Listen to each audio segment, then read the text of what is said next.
Mzee nafikiri alianza kuitumikia timu ya Diwani mnamo mwaka wa 2005. 2005? Yes. Na mpaka hapa alivyotuacha alikuwa bado yumo? Ndio, alikuwa bado anafanya kazi ya timu kama kawaida yake. Yes. Na hapa alipofariki alikuwa yuko nani? Sekta yake ilikuwa ni sekta gani kwenye uongozi wa timu?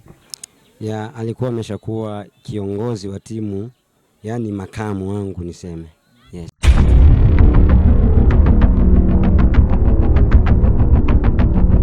Abedi TV, jicho la nyumbani.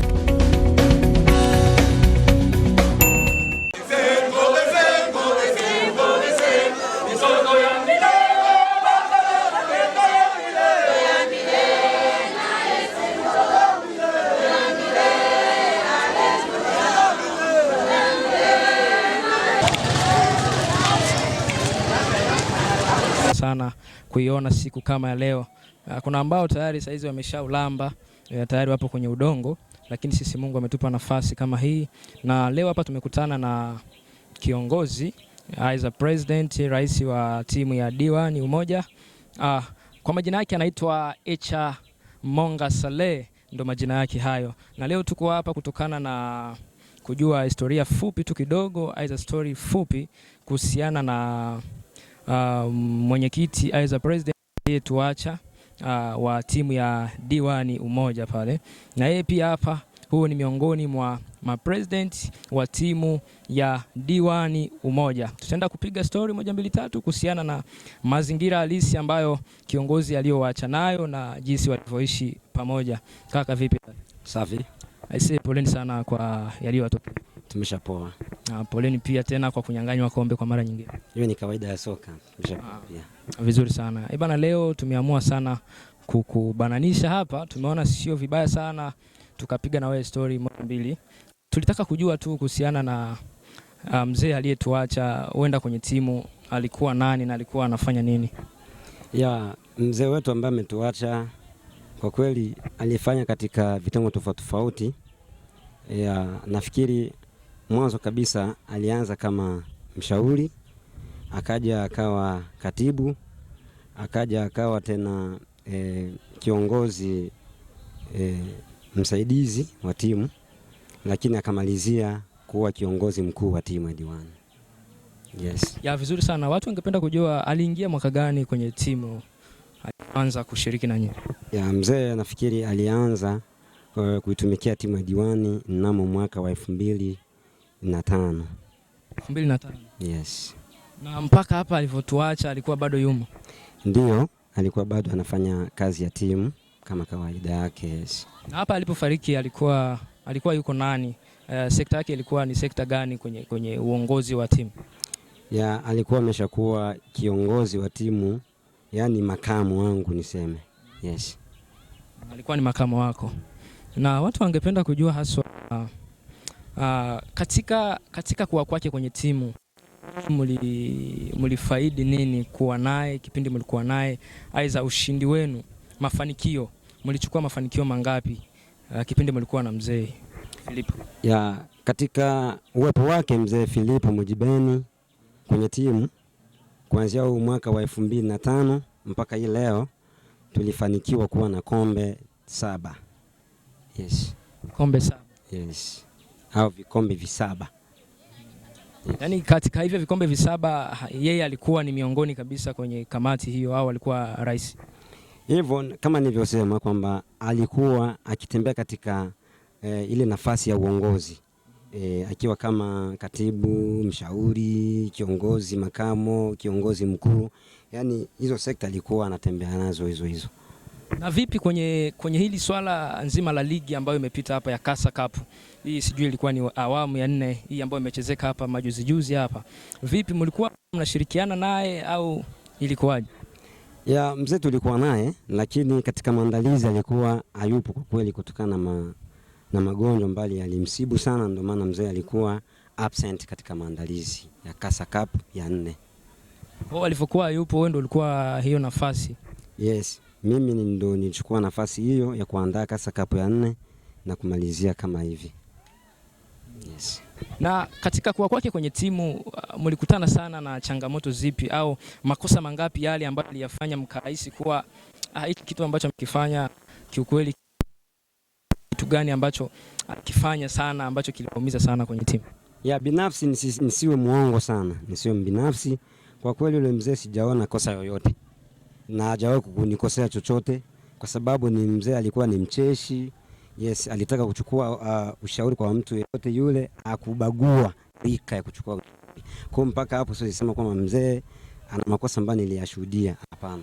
Hata kama wanasema kwamba maiti waga hana mbaya, lakini kwenda kibati kisema ni mimi sija. Yes. Na tokea alivyokuwa kwenye kundi, niseme tu hapo mwanzoni yeye alikuwa hapo mwanzoni kulikuwa tayari kumeshapita sijui president wangapi wale wa timu. Ni wengi kabisa, kwa sababu historia ya timu ilianzia hapo mwaka wa 1996. Ndio timu ilipoanzia mpaka kufikia hapo mwaka 2005. Kwa kweli ni uongozi mwingi ambao ushapita hapo, siwezi weza kuhesabu sasa kwa sababu mambo ni mengi, na ukiangalia nipo katika zile harakati za kushughulikia mambo mengi kuyakumbuka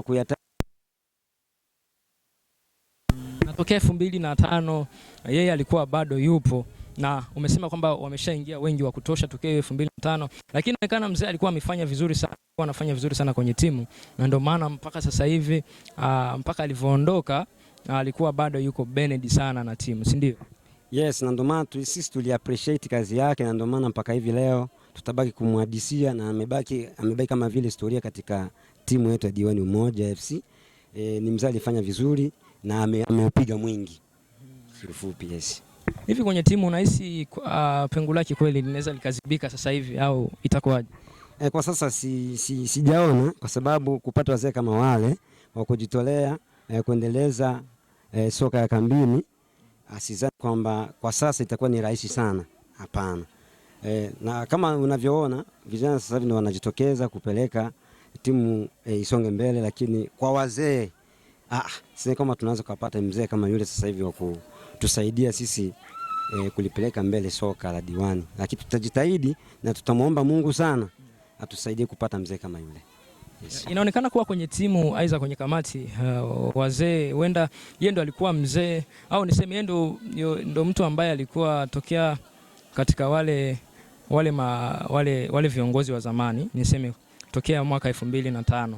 Huenda labda yeye ndo mtu ambaye alikuwa amebaki tu kwenye timu kama mzalendo wa timu na rais kiongozi wa timu kwa awamu ya watu ambao walipita, au ili kamati ambayo ilipita, yeye ndo alikuwa bado yupo mpaka sasa hivi, au kwenye kundi kwa kuwa ameondoka, ametuacha, ametangulia mbele za haki. Nahisi kuwa au kuna wengine watangu miaka hiyo bado wapo kwenye timu, au wengine washagaachaga? Ya wengi washaachaga, lakini hivi tumebakiwa na mzee mmoja ambaye anafahamika kwa jina la Aladius Alade, ndio mzee tumebaki naye. Wengine wote ambao walikuwa naye wakati hizo enzi hizo, kwa kweli hatunao sasa, hatunao wengi, kwa sababu wengi walijiuzuru. Tukabakiwa na yeye mzee Mjeni na Aladius. Kwa hiyo hivi tumebakiwa na Aladius. Yes. Na hivi unahisi ni nini mpaka mzee aliamua kukaa kwenye msimamo wake na kuwa karibu sana na timu? Maana wengine waliamua kuasi timu na wengine wakaacha. Wewe kwa mtazamo wako unahisi ni nini ambacho kiliendelea kumvutia mzee mpaka akawa pamoja na sisi mpaka kifo chake? Niseme kwamba kwanza kabisa mzee alikuwa ni mpenzi wa soka. Kwanza kibinafsi nikiri kwamba mzee alikuwa ni mpenzi wa soka, na ndio maana alipambana na soka mpaka hivi umauti ulivyomkuta. Kwanza moyo wake ulipenda soka na akawa mwanamichezo, na hivyo ilimpelekea mzee asiachane kabisa mambo ya soka, sababu alikuwa ni kabisa kipekee wa soka. Yes. Na vipi kwenye hotuba yake tuseme tu kwa ufupi, kwenye hotuba yake msiba walipanga nini? Aidha na nyinyi mmepanga nini kuhusiana na swala la msiba ambayo ipo sasa hivi?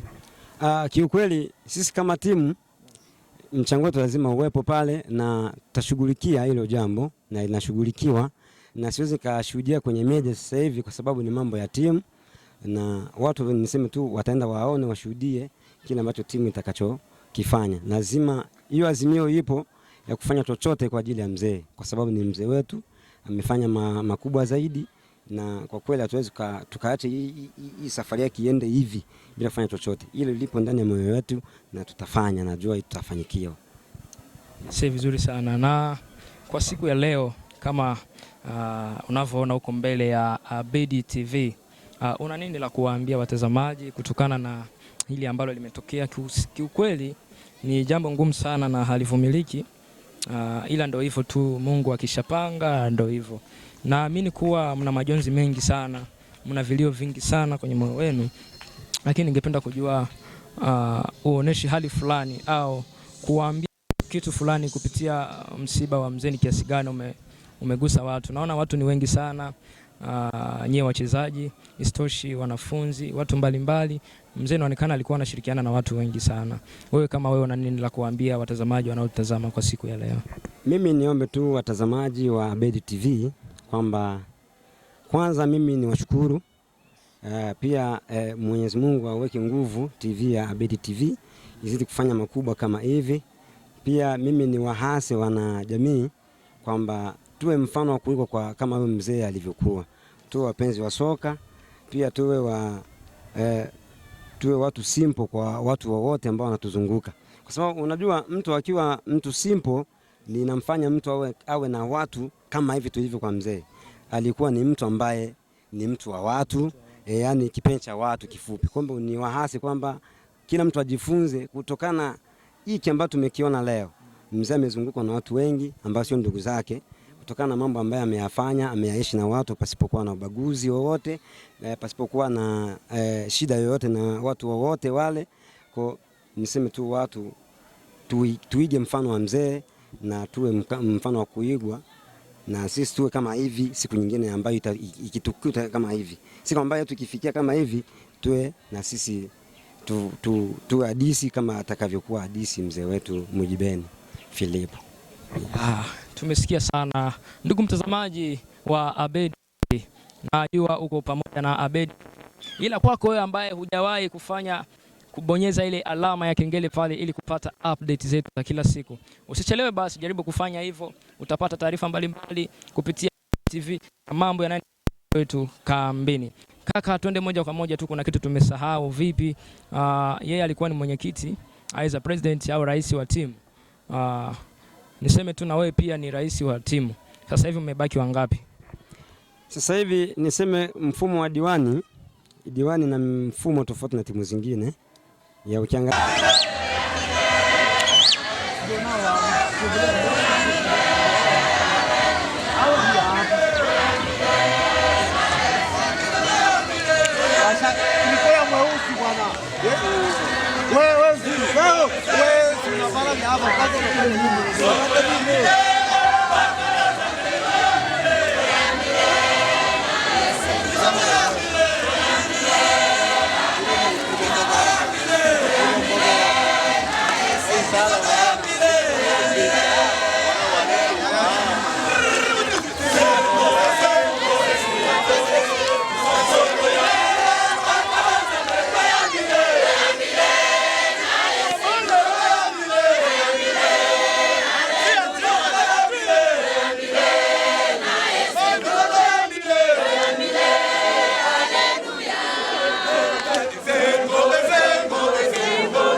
najua uko pamoja na Abedi, ila kwako wewe ambaye hujawahi kubonyeza ile alama ya kengele pale ili kupata update zetu za kila siku, usichelewe basi, jaribu kufanya hivyo. Utapata taarifa mbalimbali kupitia TV, mambo yanayoendelea kwetu kambini.